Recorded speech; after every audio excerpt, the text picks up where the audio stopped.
안녕하십니까. Thank you for a very kind introduction. I am Seokhan Yoon, the moderator of the session.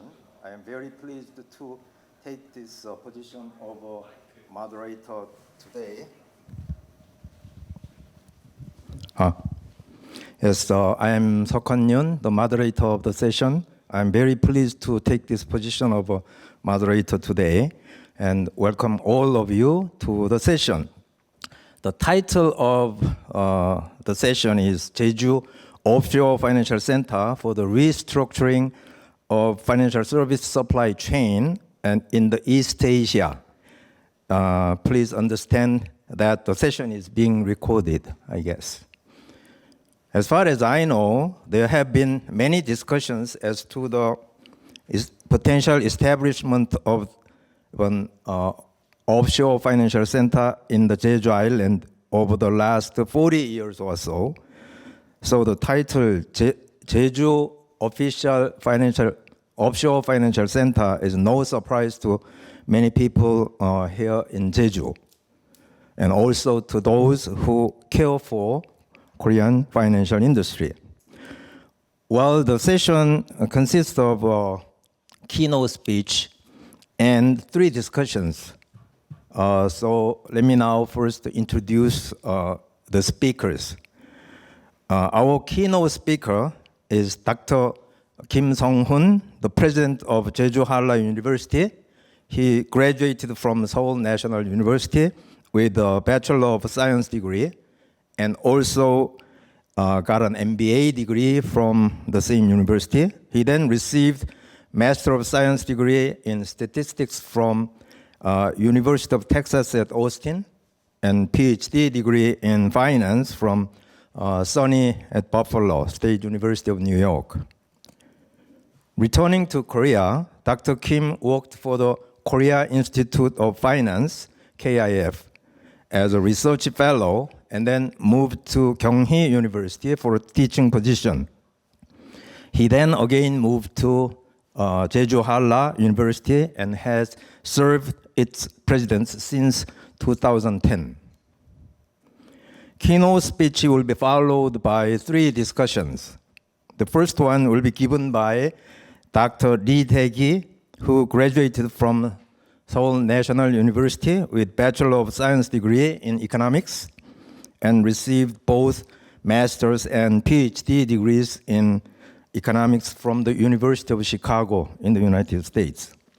He had worked for the Bank of Korea before he joined KIF, Korea Institute of Finance, for which he is currently working as a senior research fellow. His main research interests include banking, financial innovation, digitization, virtual assets, and regulations. The next discussion will be given by Mr. Im Sang-pyo, who is here with us, who is the leader for financial services consulting practice of PricewaterhouseCoopers Korea. During his tenure with PwC for more than 22 years, Mr. Im has been leading large-scale business transformation, including digital transformation, big data, artificial intelligence analytics, etc., for many clients. He has also carried out transformations for insurance firms under IFRS 17 environment. Prior to PwC, he worked for Daewoo Corporation. The third and last discussion will be given via online from Singapore by Mr. Andrew Taggart, who is lead partner actually, with PwC. He leads PwC's financial services consulting business across Southeast Asia, based in Singapore. He has 25 years of experience in driving customer-focused business and technology transformations, working with leading banks, insurers, and wealth managers worldwide. Andrew graduated from the University of Wales College of Cardiff in the United Kingdom with Bachelor of Science degree in economics and Master of Science degree in computing. Well, I should mention time allocation. We are scheduled to finish this session by 2:50. So I will give 20 minutes to President Kim. Hopefully make it less than 20 minutes. And 10 minutes to each discussant. This will make the first round. Once the first round is over, I will then give 3 additional minutes to each speaker for the second round discussion, as long as time permits. Here I would appreciate if each discussant share any ideas and thoughts on the potential establishment of Jeju Offshore Financial Center. Please join me welcoming our keynote speaker, President Kim.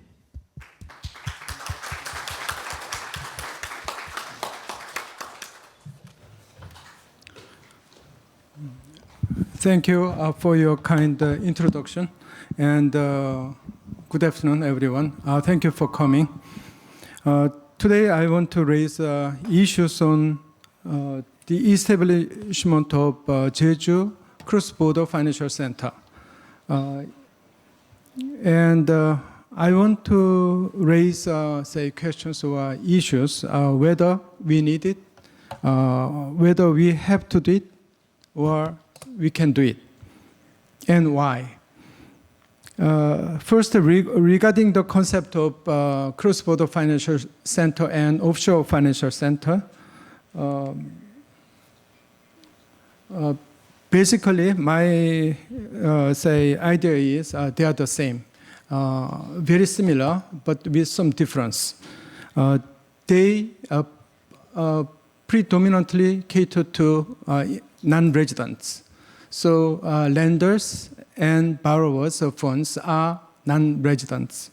But offshore financial center has some negative image, and so recently, international regulators and financial institutions tend to use the term cross-border financial center. Who say here who are the main providers of funds in this market? Examples include central banks holding foreign exchange reserves, multinational enterprises running businesses across, countries outside their, home countries, and the financial institutions operating overseas properties and financial assets. IMF in 2000 provided some categorization of offshore financial centers into, for example, 3 groups, group 1, 2, 3. And group 1, offshore financial centers are very cooperative and well regulated compared to, compared with,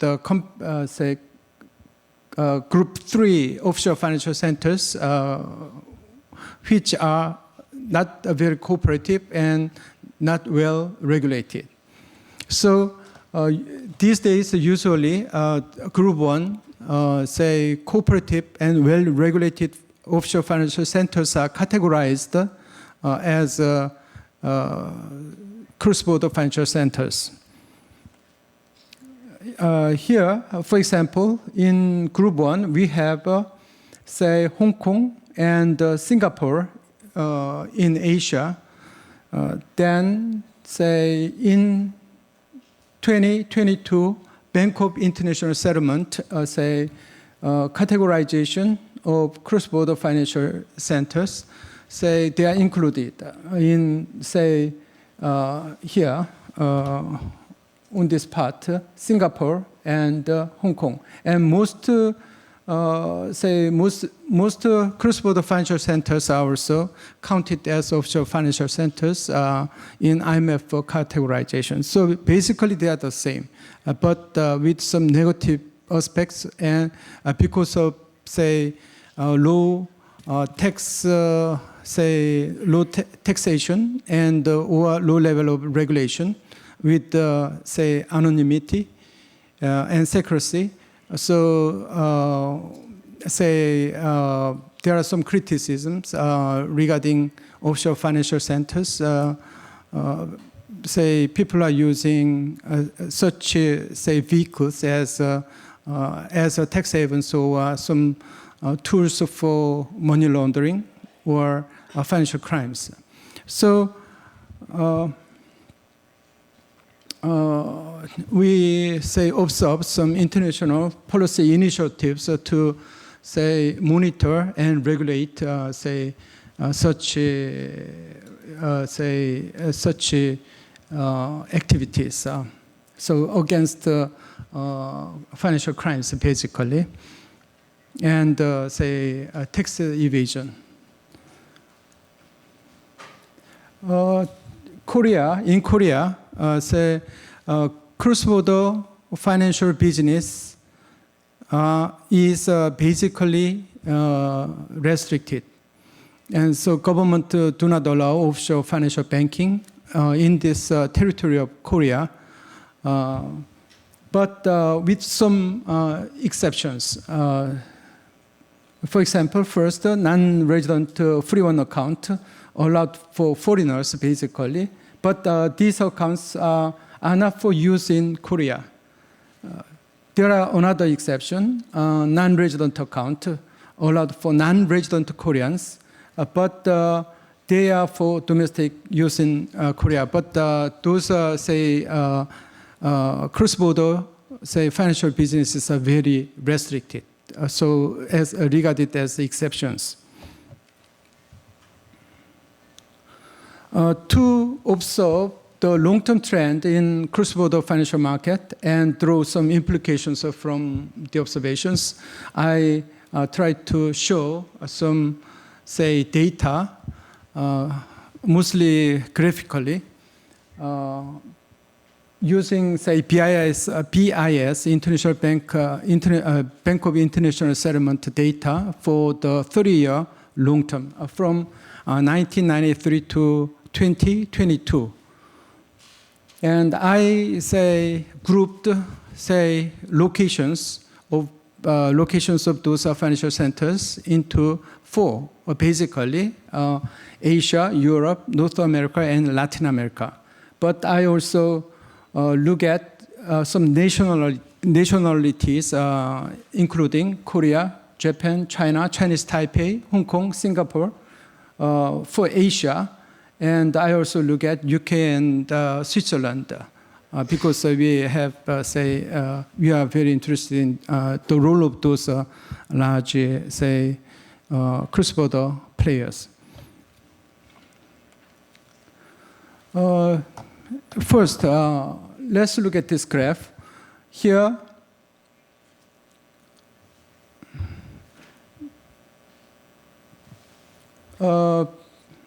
we say cross-border financial centers, the size of cross-border financial centers have grown, say, very rapidly.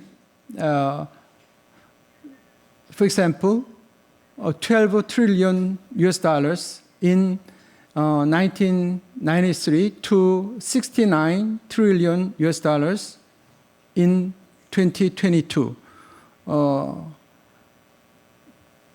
And say when we compare the number with those for world aggregate GDP, those numbers are from ChatGPT.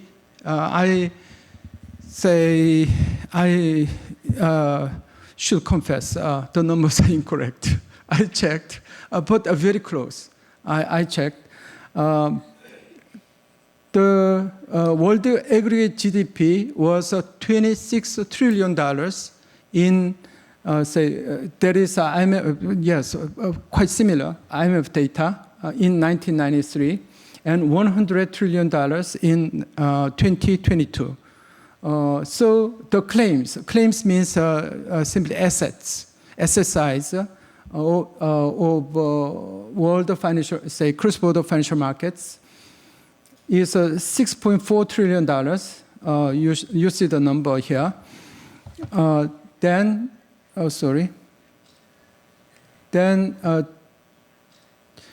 this is, say, about 25% of the world aggregate GDP at the time of 1993.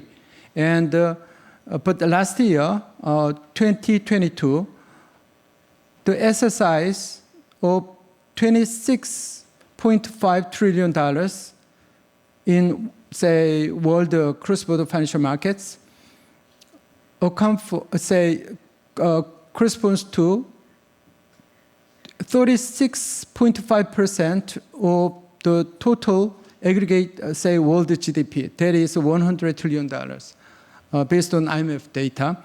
Then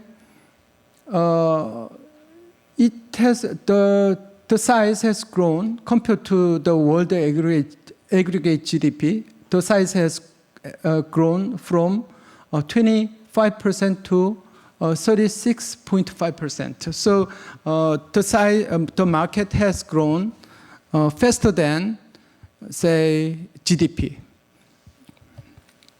So here, cross-border financial market size is very significant and is growing very rapidly, faster than GDP growth. Major cross-border market locations are in United Kingdom, USA.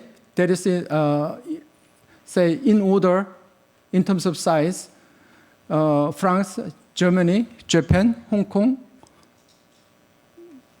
Those are greater than 5% of the total. And nationalities of the major cross-border financial institutions are from America, France, Japan, UK, Germany, China, and Switzerland and Canada. Yes, they account for more than 5% last year. And China, you see, they are newcomers in this market. They started cross-border finance from 2015, 7 years ago, but they provide, say, major players in this cross-border financial market.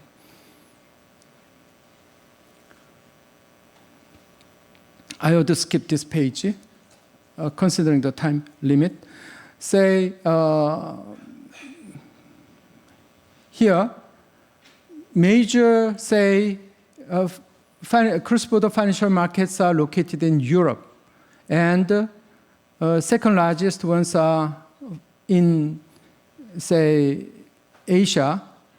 And yes, Asia's financial, say, cross-border financial markets role is becoming more important because, say, as Asian economy grows further and further. But here we also see some symmetry between this Europe and Asia's size. So I presume there must be some competition between Europe and Asia. Let's look at Korea's position in this market, especially in Asia.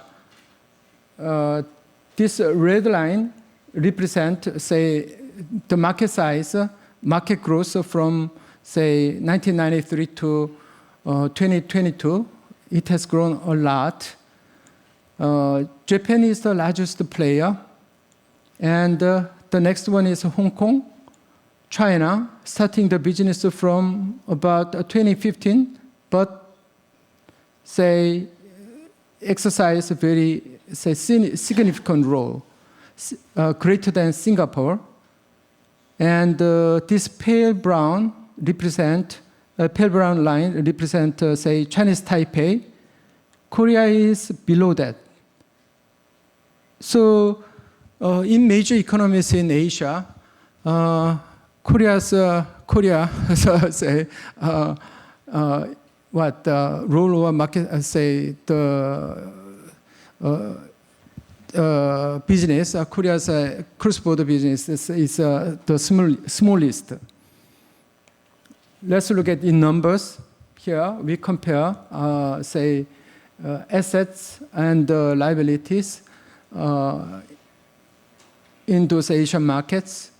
We see, say, Korea, this number smaller than Chinese Taipei, and China is already grown to this level, just say close to Hong Kong, but below, say, Japan. Japan is the leader in Asia, in Asian financial market.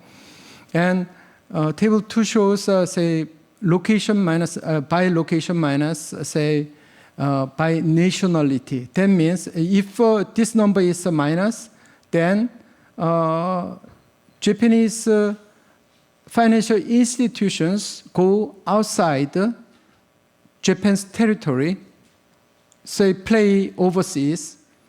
And for example, Hong Kong and Singapore has positive numbers. That means, say, foreign institutions come to Hong Kong or Singapore to run cross-border businesses.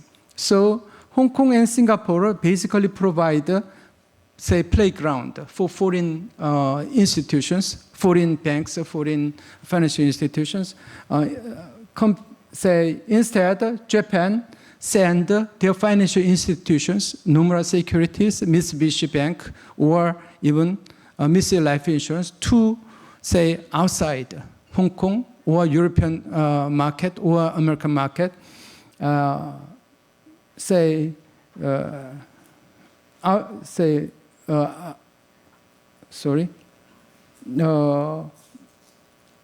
their, say, offshore financial market, outside their territory. And Korea, this number is, say, compared to these numbers, are very small. My, say, perception is this. When we experienced Asian financial crisis in late 1990s, I thought at that time to be an advanced financial system, the price of money, that is the interest rate, for example, should be, say, determined by market forces with the minimum influence of the government. That is, a government without, say, minimum intervention of the government. After the financial crisis, my perception was we overcome the difficulties and attained the level. Nowadays, say less than 5 year interest rate are determined in the market by market forces. So advanced the financial system, but the conception, my understanding, seems to be wrong. Here, to be advanced financial industries, we have, say, we have international financial center or international financial institutions, or both. But we don't have either. So we are in the middle. When we look at financial industries, we are not advanced. We are in the middle in the world. What is it? A frog in the well. So it was just a misconception. I skipped these pages. I don't have enough time, but the information is basically the same. So I want to go to the, say, implications from the data. First, I want to look at reminders. Cross-border finance is one of the fastest growing industries. It is characterized by high risk, high return, compared to onshore, low risk, low return onshore finance. Second, providers of cross-border financial centers include central banks holding foreign exchange reserves and multinational enterprises.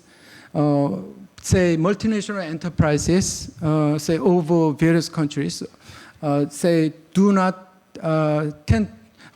bring, say monies they own outside, overseas, back to their home countries. They say manage those funds in basically in say cross-border financial markets. And say financial institutions, yes, these days, say Korean financial institutions also send lots of money overseas to say run diversifying their say portfolios, right? Investment portfolios. And third, competitive financial systems should have, say, global financial center or global financial institutions or both. And fourth, Asia is one of the fastest growing cross-border financial cross-border market regions. Asian countries have already become major global providers of cross-border funds. Say, there seems to be competitions among financial institutions from Japan, America, and Europe, including Switzerland and, say, these days even from China. Hong Kong has been major channel of investment fund to mainland China.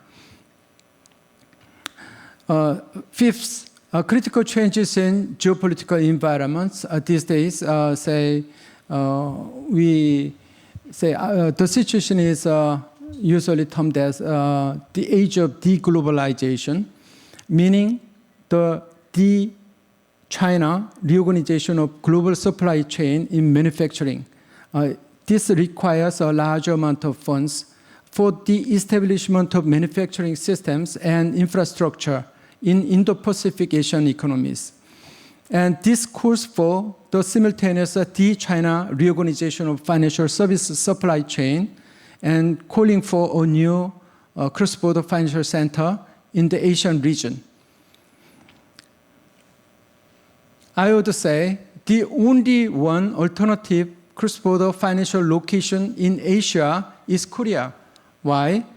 First, Korea has the only one alternative advanced market economy in Asia. Existing cross-border financial centers are Japan, Singapore, and Hong Kong. Without those, the only one alternative, say, advanced market economy is Korea. So we are the only one alternative. Probably 17 years ago, when Jeju local government started this issue to establish an offshore financial center in Jeju, that time, in fact, Korean economy was emerging market. But say 17 years have passed, and these days our economy is regarded as, say, the advanced, right? And the Bank of Korea has a large amount of foreign exchange. There is a potential, say, funds to be induced if once we establish, say, Jeju, a cross-border financial market. First, the Bank of Korea has a large amount of foreign exchange reserves. Many Korean multinationals make large amount of. Excuse me. Yeah. Time. Yeah. Time. Yeah. Yeah. 2 more minutes. Has a large, say, amount of dollar revenues outside their motherland. Depending on the Ministry of Finance and Planning government, by June last year, Koreans have $2.1 trillion overseas. These are $2.1 trillion size of financial assets.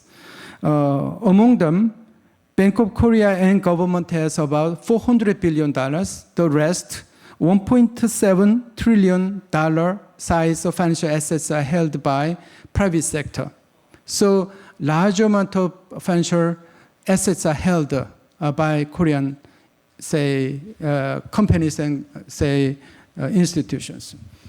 And I would suggest a two-track policy to establish a Jeju cross-border financial sector. One is, say, a two-track policy to, say, make the advancement of Korean financial industry. One is establishment of cross-border financial center in Jeju. And second, strong drive for global competitiveness of Korean financial institutions. I want to, lastly, I want to emphasize, this point. Jeju is the only one alternate, say, potential location of cross-border financial center in Korea, because this Jeju is the only one visa-free, visa-exempt area for foreigners. Say, free personal movement is the key requirement for the establishment of cross-border financial center. Yes. Yeah, thank you very much. Yeah.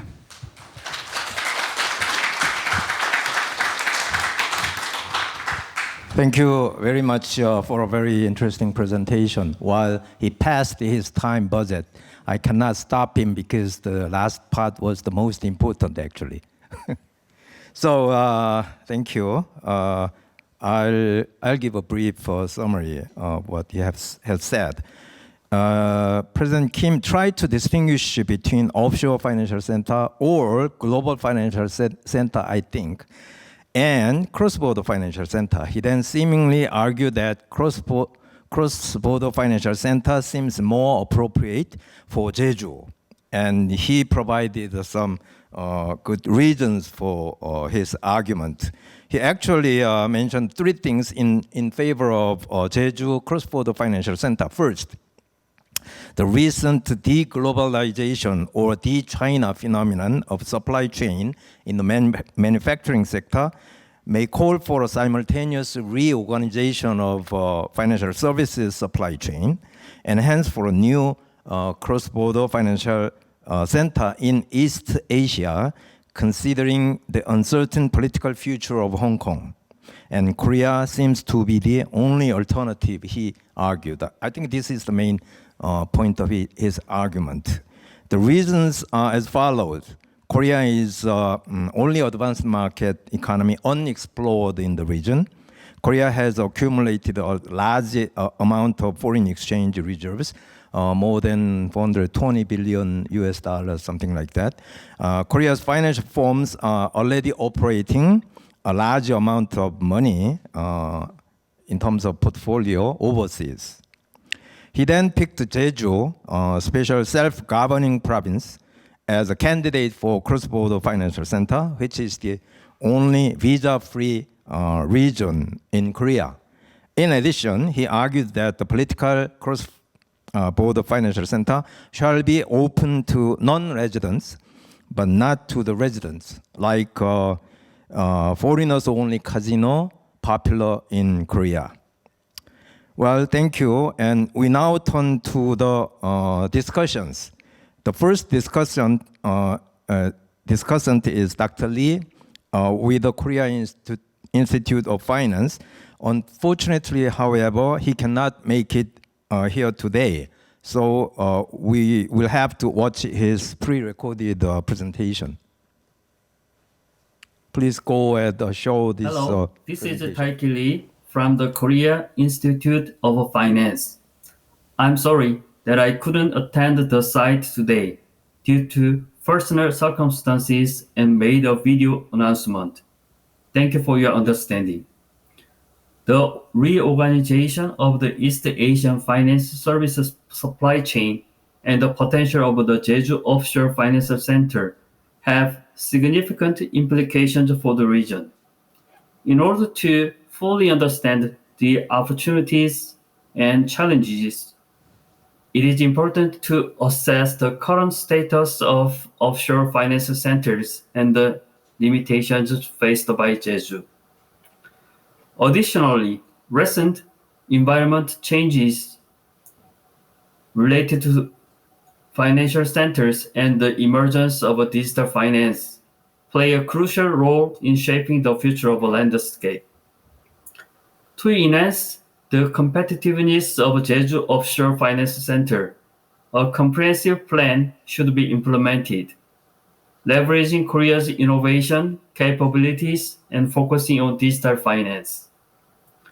Establishing an offshore finance center requires various factors to be in place, including sufficient financial infrastructure and technology, regulatory legal support, transparency in the financial market, stability of the financial transaction system, and a cooperative business environment. Currently, Hong Kong and Singapore are leading global finance centers in the Asia-Pacific region. These centers excel in all key areas such as the business environment, human resources, infrastructure, and financial industry development. When assessing the potential of Jeju as an offshore financial center, it is evident that there are several challenges to overcome.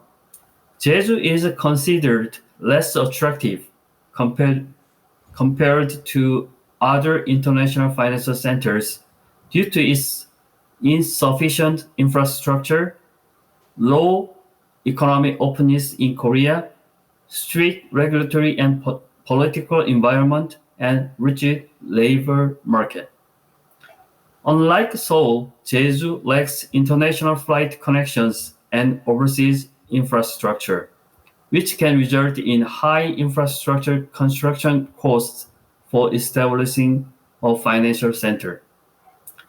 Korea's low economic openness, characterized by strict financial regulations and numerous restrictions, diminishes its international competitiveness. Furthermore, the rigid labor market and insufficient human resources hinder the entry of foreign financial companies.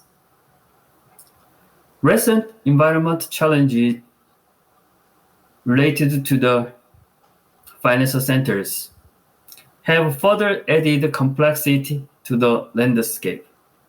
Hong Kong's status has changed significantly due to the passage of Hong Kong security law and strict COVID-19 policies,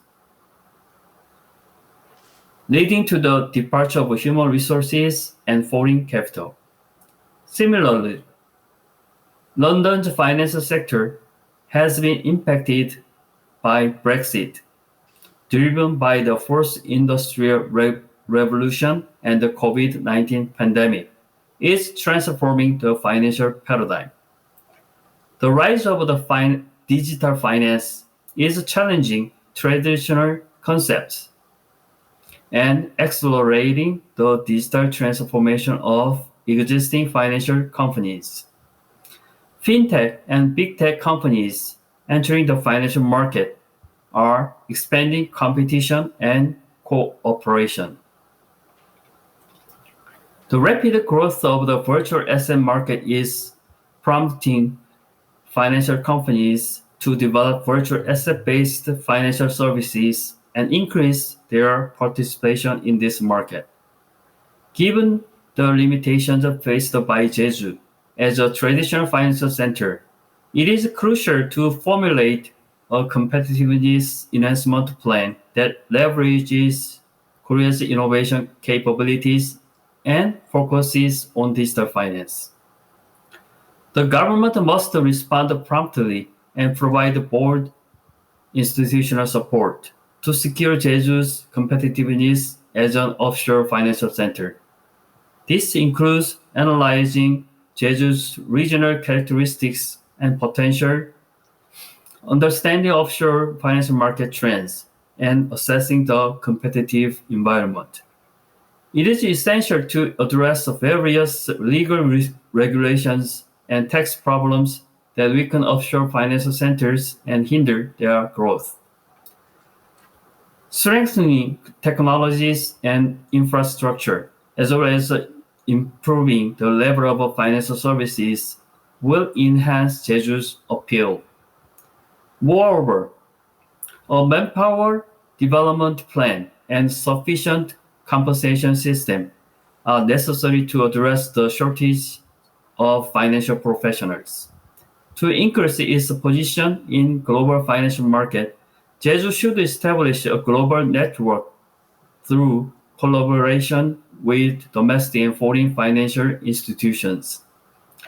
Korea's high innovative capabilities in the ICT, manufacturing base, human resources, and fintech industries provide a strong foundation for prompting Jeju as a digital finance center. Reorganizing the institutional infrastructure for digital finance and implementing various policies such as open banking, revision of data laws, my data business, and comprehensive payment and settlement business permits have further strengthened Korea's position. To enhance competitiveness as a digital finance center, it is crucial to strengthen fintech support and invest in financial infrastructure. Establishing a global fintech ecosystem hub that brings together domestic and foreign fintech companies, support entities, and relevant government agencies is essential. This hub can provide tax, financial, administrative support, and deregulation measures. Creating a financial and convergence innovation ecosystem and easing regulations through the implementation of financial regulatory sandbox will attract various innovative companies. Improving digital finance-related systems and regulations, protecting investors involved in virtual assets, establishing legal mechanisms to regulate unfair practices, and understanding institutional overhauls to facilitate cross-border transactions are also necessary. If Jeju develops a system and environment capable of providing global digital financial services, it can overcome its geographical disadvantages and become a digital finance center suitable for non-face-to-face transactions and globalization. However, achieving this requires strong government support, investment in financial infrastructure, and the implementation of a conducive regulatory framework. By seizing the opportunities presented by digital finance and leveraging Korea's strengths in innovation and technology, Jeju has the potential to position itself as a competitive offshore finance center in East Asia. In conclusion, the reorganization of the East Asia financial service supply chain and the potential of the Jeju Offshore Financial Center require careful consideration of the current status, limitations, and environmental changes. By formulating a comprehensive competitiveness enhancement plan that focuses on digital finance and leverages Korea's innovation capabilities, Jeju can overcome its challenges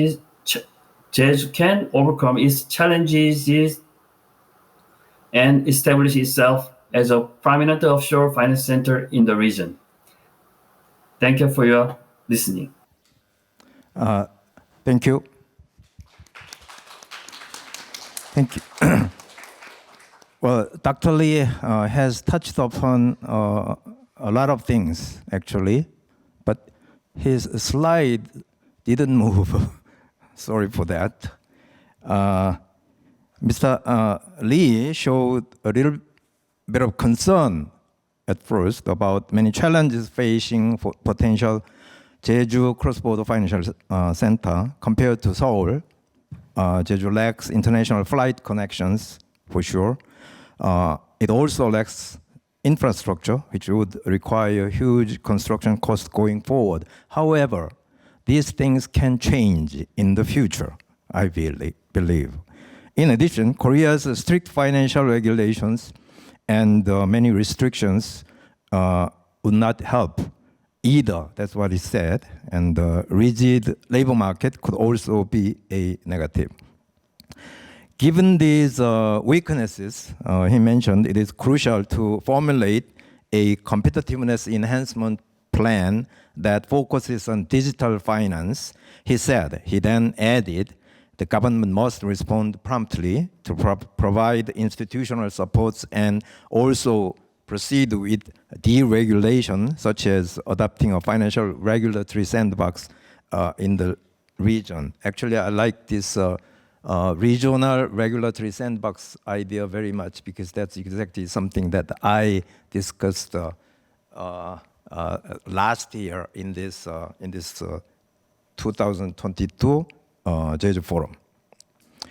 The next presentation will be given by Mr. Im with PwC Consulting. The title is Future of Financial Services Digital Transformation Blueprint. Please welcome him with a big hand. 안녕하십니까. 안녕하십니까. Hi, nice to meet you guys. Dr. Lee properly mentioned Digital Finance Center. So let's move our step backward one step and let's look at what's the trend in financial services industry. And we come back again, we discuss about the offshore finance center agenda. I'm sorry I was not able to translate all the slides into English, but some of us will be better to have these slides in Korean rather than English, right? Right. Right. So if we look at these, oh my God, back. I see. Actually, financial services industry tried a lot, tried very hard. You know, if you look at these cost-income ratio of 4 major domestic financial holding companies, if you see, you know, last couple of years, the ratio drops dramatically, which means financial services institutions are running their business very effectively and efficiently in very cost-effective manner. However, they achieved this competitive advantage with a lot of investment, and now the question is whether these competitive advantage is going to sustain or not. If you think about 4 different aspects for customers, you know, nowadays a lot of customers are asking ultimate satisfactory experience with their financial institutions, regardless of whether it's offline or online. It's becoming more and more like this after COVID-19. And if you look at the competition of the financial services institutes, it's a regulated business, and it has not been, the competition was not that severe before. However, nowadays, a lot of fintech companies are coming in, and last year and early this year, government concerned about high interest incomes of the banks. There are a lot of pressure coming, getting increased and increased. And if you look at the regulation, traditionally, financial services are regulated business. It was quite easy business. In terms of, you know, boundaries that was regulated. However, government is lowering the barriers and allowing a lot of other players to coming into the financial services. And technology, you know, last year ChatGPT brought in a lot of, you know, boom. And, you know, we think about a lot about the AI.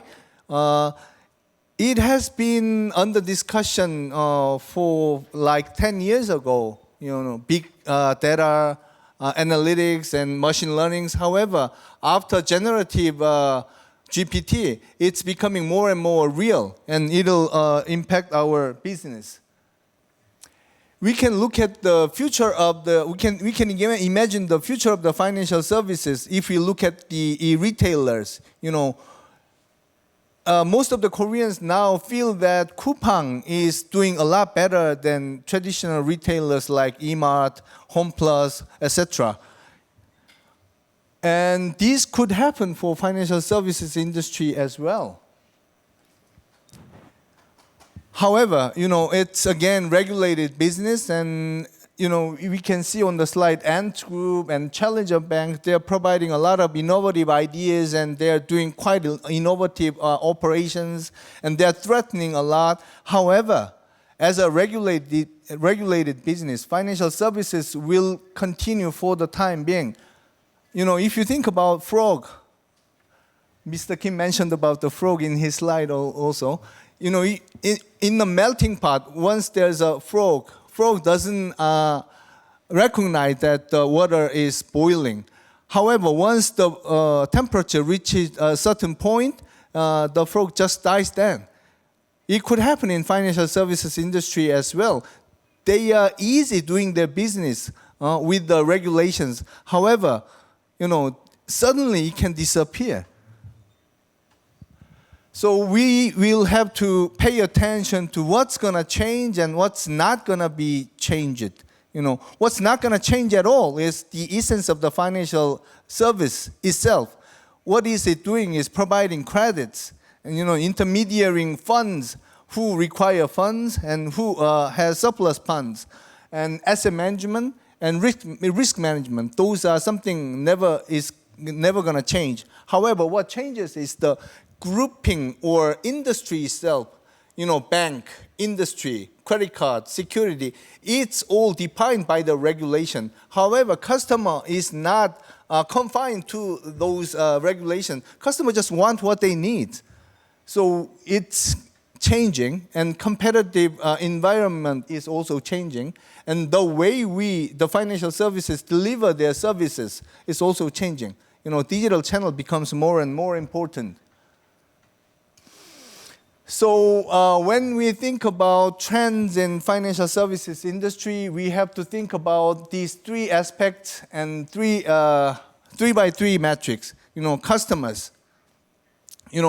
Services are being changed from a supplier-oriented service to customer-oriented service, customer-centric service, and then all the intangible services are based on humans.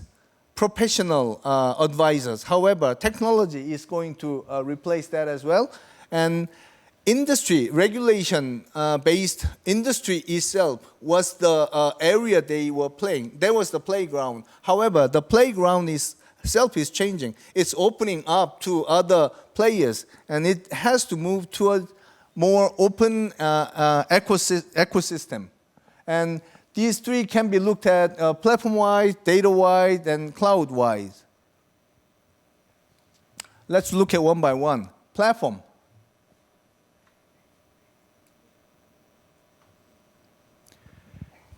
Let's think about mobile apps, digital world, mobile apps. If you think about mobile apps, bank has their own, apps, 10 to 15 apps, and credit cards has 5, 10 apps. And security companies also have 5 to 10 applications. What is this? These are all the utility of their functions. This is the replication of what their service is. However, what customer wants is the services. Let's look at TOS. They are using a super platform. They just have one app which satisfies all the customer needs. That's what is changing in terms of, platform. If we look at the apps, it's all, again, utility of their offline branch functions. What we do over the mobile app is just, duplication of the utilities that we can do in branch. When I go to branch and I ask something, they do something, it's all replication of that. However, TOS and newcomers are changing it totally. So in terms of platform, what we have to, oh my God. I'm usually very good at, making my speech short, but today it seems I failed. Let me just go fast. We think about the customer centricity. Just duplicating what they have in their function and showing to the customer is not enough. We have to put customers at the center, and we have to change everything what we provide for customer, and it's rather technology based, and it should open up for ecosystems. And data, it's always important. Data, when big data analytics first came in, it was all afterwards. If you retrieve something in your neighbor or whatever, if you buy a something, it comes to you again. It's always lagging information, whereas nowadays it should be more real-time basis. It becomes available with ChatGPT and AI embedded environment. So for data, we need to think about the timeliness. Lagging analytics and insights is not is useless. It does not help business anymore. And for the cloud, we all know cloud is to save money and save infrastructure. Yes, that's right. We started from there. However, cloud is changing the business environment totally, and cloud is bringing new business models. For example, financial institutions, they were using cloud as an infrastructure. However, they put their own professional assets on a subscription basis, and it's bringing new business model for them. So we need to think about cloud in that way. All right, I just finished here, and I have 3 more minutes to discuss on that, and I'll continue then. Thanks a lot. Thank you very much. I feel sorry that there is a time, limited time for him, but as he mentioned, I'm going to give him 3 more minutes sometime later. Mr. Im described the essence of digitization trend, which is very important for our purpose too.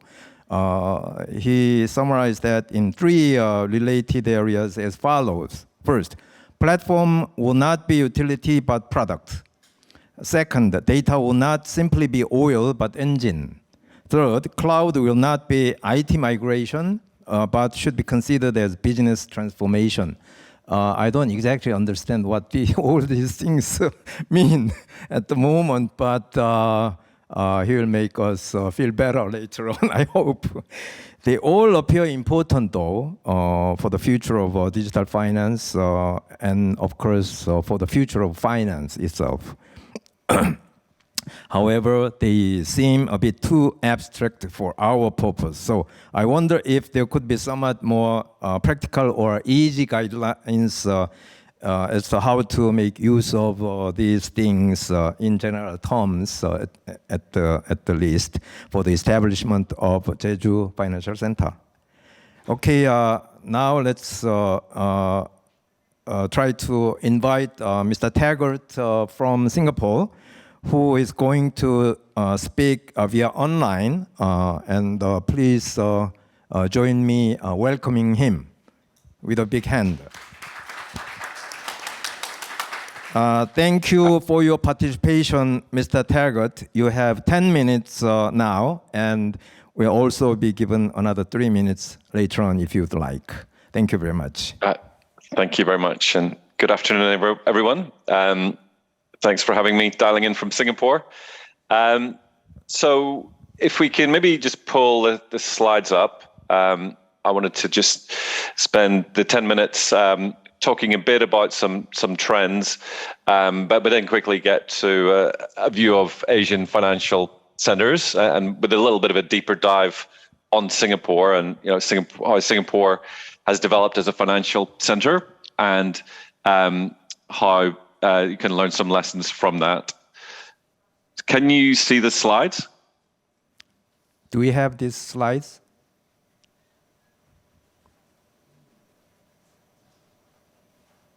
No? Let me try again.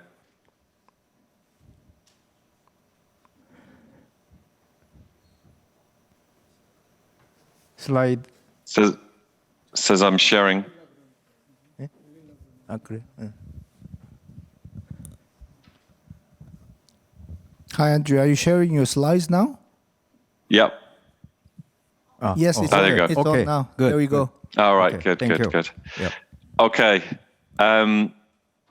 So I just touched on introduction and agenda there. Just talking a little bit about these trends, which I won't dwell on because we've talked a bit about them before. But I think, in terms of financial services institutions around the world, some of these big disruptive changes they're facing into. Climate change is a huge topic. So is the fracturing world, increasingly bilateral, including in technology. Technology disruption, we've talked a lot about already in terms of generative AI and ChatGPT, but also digital assets, new products enabled by digital technology and fintechs, as well as the increasing risk around cyber. And the risk complexity environment keeps increasing, even around the traditional risks of credit, market risk, operational conduct, as well as cyber. And organizations also facing into shifting demographics, aging populations, social instability, and issues around talent and upskilling. So these are a bunch of issues that all FSIs need to deal with. And when we look inside the minds of CEOs, both globally and in financial services, they start to become very concerned about how economically viable their businesses actually are over the next 10 years. So they look at regulatory change, evolving customers, technology shifts, labor skill shortages. So some of what I just talked about leads them to question the viability of their businesses and leads them to then think they need to fundamentally transform their business models. And I think recent events, particularly the customer external sentiment, responses to social media, say with Silicon Valley Bank and the subsequent failures in the US, and also Gen AI, just how quickly things can shift. So, the world moves fast, but it's still accelerating in terms of the business world. So these things continue to shift at increasing velocity. Now, if we turn then to against that backdrop about different Asian financial centers, I've highlighted Singapore in the middle, and this is a view of capital markets. So there we're looking at public equity in terms of listings, private equity, government bonds, corporate loans, securitization. So essentially the business to business end of financial markets in large degree. Singapore is one of 4 markets that's forecast to double by 2030. But you see Korea there is already bigger than Singapore will be in terms of Singapore doubling. So the point there being, as I think a number of the speakers have touched on, Korea is a very significant capital market structure already, driven largely domestically, but there is a huge financial services base to build off. And of course, offshore financial centers play both to capital markets, but they also play to wealth management as well in terms of individuals and family offices providing funds. So if we look at it from that lens in terms of assets under management, so a slightly different view of the world, you see here again, South Korea, good size, but with an AUM view, not the same scale as Singapore.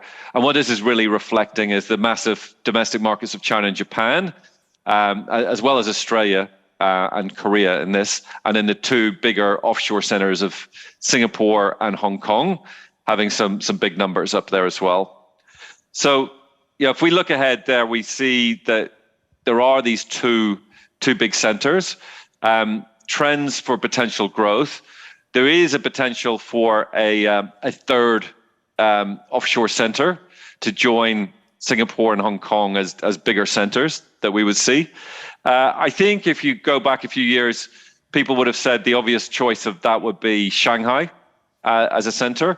But I think probably over the last number of years, the macroeconomic shifts create a more level playing field for others to enter that race to become a third asset management center. And to the debate today, that potentially creates more opportunity for Jeju to Korea to play in that space as well.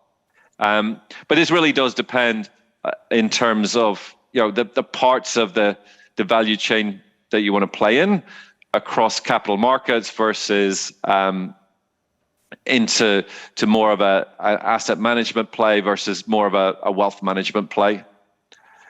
We see across all of this, ESG plays a larger and larger role as governments introduce initiatives to drive behavior around environmental trends. So infrastructure projects financed by green bonds, for example. So these are big themes that we see playing across all areas. If we look at why has Singapore been successful to this point, there's 12 elements here, and I think these have been clear advantages to Singapore, which has served it well. Political and economic stability, continuous focus on low bureaucratic red tape. It's easy to do business, which is the third point. The 2 and 3 clearly interrelated. A focus on transparency. There is a safety and low crime, limited corruption or no corruption, sound and predictable regulation. So businesses clearly like that. They know what's coming. They know it's sound. They know it's consistent, with a degree of governance standards underpinning that. There's some clear pieces around attracting talent as well, with lifestyle choices, making it an easy place to live. So getting financial talent here, not so hard. And related to that, it's a very efficient place and it's well connected. So people can travel around the region, travel around the world with ease based on the infrastructure, both the connections to international infrastructure as well as the local infrastructure, make it an easy place to get around. And underpinning all of that is a quality workforce. So I think increasingly these factors become table stakes for any potential offshore center. There's an element to replicate these and try to replicate them quickly. Singapore has clearly built all of these over a long period of time and serve it as very good foundations for future growth. But as I say, these things become more table stakes, and in the future, it is about how do you continue to be attractive from a digital standpoint, and really it's about building on the foundations for innovation to accelerate digital around people and the climate increasingly. A lot of this is the government and the regulators enabling innovation. So from a digital perspective, Singapore announced digital banking licenses. It's done fintech grants and incentives to build a fintech ecosystem. And I think that's been great, but then where to from here? I think there's now a lot of focus on frameworks and guardrails for generative AI, getting a clear position and plans on digital assets, including central bank digital currencies, digital-enabled product innovation. So, for example, mutual funds without a fund is a concept we've been looking at. So how do you change the nature of some of the products that are well established in the market enabled by digital technology? And how do you fully digitally connect your financial ecosystem, make it open, data flowing around, but compliantly in real time? So there's a lot that can still be done in the digital space to make a particular market attractive from an offshore perspective as well as a domestic economy. I think sustainability is such a big topic. So everyone's been doing net zero targets, disclosure requirements, etc. But now Singapore starts to look at how to use AI to assist with ESG data and reporting to make it smarter, easier, more transparent. How do you provide leadership and regulatory convergence? There's a lot of regulation around the world across different jurisdictions. So how do you help bring that together to make it easy for businesses to do work whilst being compliant and being sustainable for their shareholders? So creating trusted standards and clear insights into ESG credentials, getting rid of greenwashing, and of course, innovating around ESG products. So green bonds, green finance, all of those things create the opportunities for financial centers to be attractive to businesses because these are areas where people are moving. underpinning it all is upskilling, is important because it's one thing to focus on sort of competency frameworks and training and attracting talent with visas and grants, but need to focus on new capabilities, both hard and soft skills. So what does the future of work in financial services look like, and how do you create the skills for that? Digital literacy and data intelligence become hygiene skills, and then it becomes about AI and actually using AI for career-based planning and the transition for all participants in the financial system to move on to new skills, the new skills of the future. So we see a lot of work, and we've been helping the government a lot with this, about the transition of the financial services workforce in Singapore, using AI to do planning and upskilling. So these are three big themes. But of course, underpinning it all, you still need a robust regulatory framework to drive strong financial and operational resilience.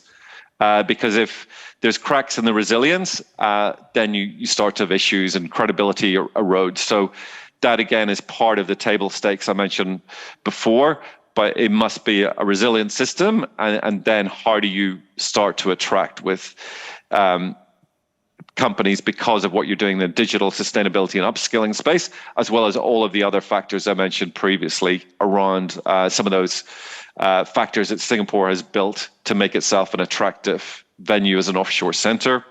And as I mentioned previously, it's then about, well, what are you actually targeting? Do you want to be a full capital markets player? Do you want to be a wealth management player, attracting offshore funds?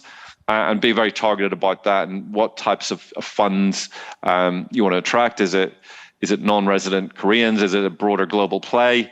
What do you do with different markets in Asia? So I think those are some of the things to work through to make Jeju an attractive financial center for many companies and individuals and family offices around the world.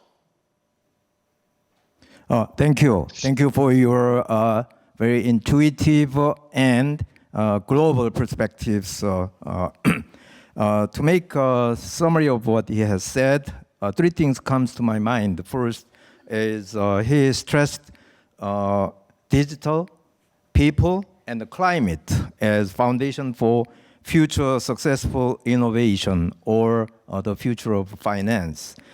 Second thing is, in a table in the middle of his presentation, he compared Korea with Singapore. It occurs to me that Korea has a big economy, but not as big financial markets internationally. But Singapore is quite the opposite. So we have to consider, we have to learn much from Singapore in these respects. And third, he mentioned is third asset management hub is expected in the region. I think this region is Asia or East Asia, I hope, by 2030, which sounds very encouraging to people in this room, I believe.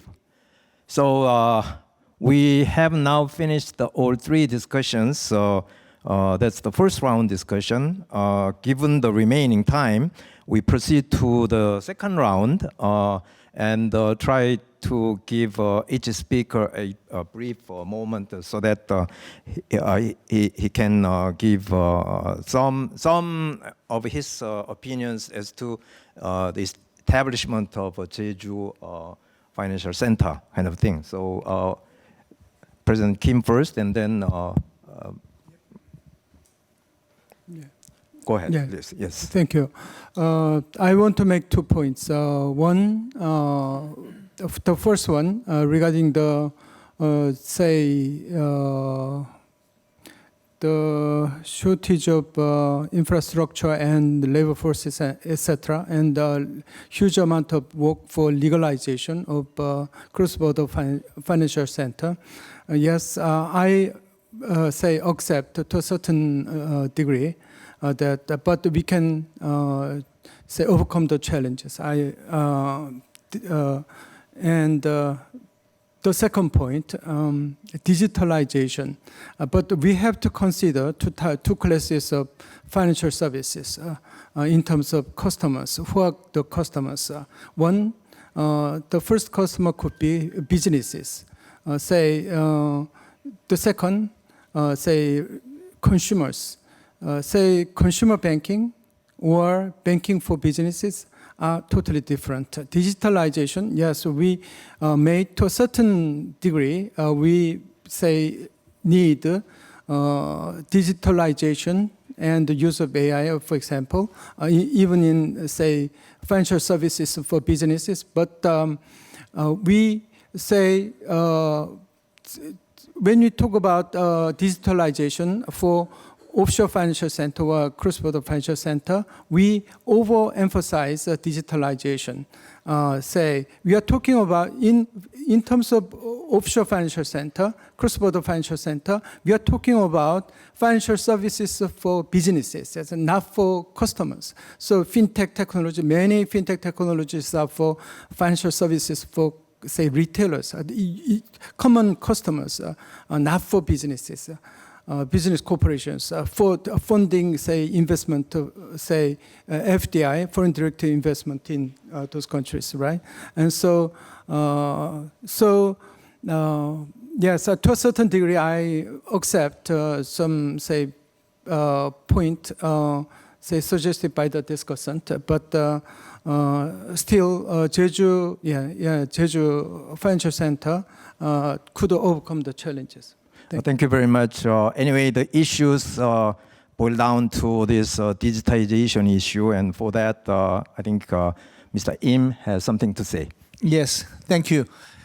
I totally agree with Dr. Kim's, digitalization is something, is different from what we do business in retail and B2B. However, we can think about that. I mentioned in my slide that financial services industry in Korea achieved a lot, from their investment. A lot of operations are being digitized and retail customers are being satisfactory. So we will have to make use of all of these assets we already have. In terms of B2B business, nowadays what we talk about is, embedded AI, which means cross the value chain and cross the entire processes, AI being embedded there. And we also talk a lot about embedded finance. Business users do their business, and throughout the value chain of the business, financial services needs get embedded there and communicate financial institutions and the use of the business together through API and a lot of things. And a lot of us mentioned Digital Finance Center here. I think that's the best model we can start from. We have those digital assets and digital environment already. We start from, we create a digital platform and let the players get into the digital world and experience and provide their services digitally. It could be small. Time. Yes, it could be small, and because it's small, we can start easily. Thank you. Okay, thank you. Mr. Taggart, are you still there? Would you like to add something? Yes, I'm still here. Look, I think, reflecting on the discussion, it is about, if that aspiration is there, to me, it's about clarifying what is the strategy and vision. There's various forms of offshore financial centers. So the question is, what does Jeju want to become? There's many smaller niche players like Labuan, for example, in Malaysia. So it's kind of like, what are those niches? What are the foundations you need to build to be attractive? And then how do you differentiate to attract funds, whatever that may be in terms of your target market? So I think, across, we've talked a broad range of different scenarios with different speakers. So it's really for Jeju to focus in on what is that strategy, what's the vision, what's the differentiation that it can bring, and how does it bring that to life? Thank you. Appreciate your precious comments. Well, the time is already over. I think we had a very good discussion, productive discussion in this session. We have discussed many challenging issues surrounding this issue of establishing the potential cross-border financial center or offshore financial center in this self-governing province. So having said that, since the time is over, I'd like to thank all participants, keynote speakers, and 3 discussions. Mr. Taggart joining here from Singapore. Thank you very much. Let's please give everybody a big hand. Thank you, and I declare the session is over.